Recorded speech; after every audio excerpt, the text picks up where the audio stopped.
I'm going to talk about our South African bird photography safari.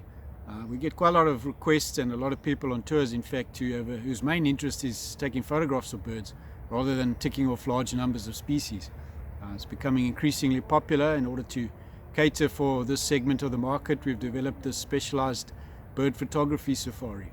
So we start off down near Durban on the Indian Ocean coast in South Africa, and we head straight up to St. Lucia and the isiMangaliso Wetland Park for a couple of nights. We'll spend time visiting the park, birding around town on the forest trails, and we'll also have a specialized boat trip on the estuary to take photographs of the birds on the water and around in the mangroves, etc. Can be very productive and a lot of fun being on a boat. From there we head up to False Bay Park. We stay at a tented camp there with some nice birding in the grounds, and we'll also take a trip through to Shihlui Mfolozi Game Reserve. It's the province's premier big game destination, but also some good birding and good photo opportunities.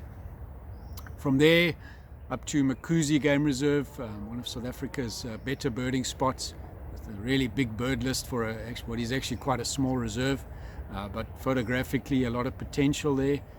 Kumasinga hide can really be worthwhile. A lot of activity, both bird and mammal wise.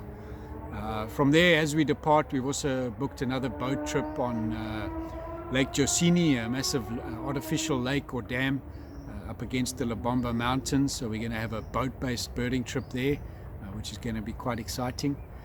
From there, we head up through to eSwatini, formerly known as Swaziland.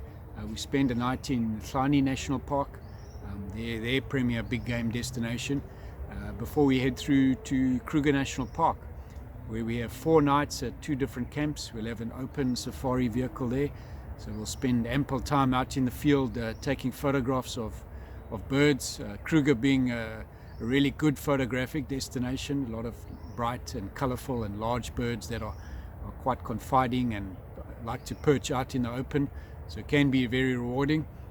From there we head through for the last 2 nights to Karongwe Game Reserve, to Indlovu River Lodge, and they have specialized photographic hides set on little watering holes. So we've booked sessions in these hides, so that we're hoping is going to be very productive and deliver some awesome opportunities.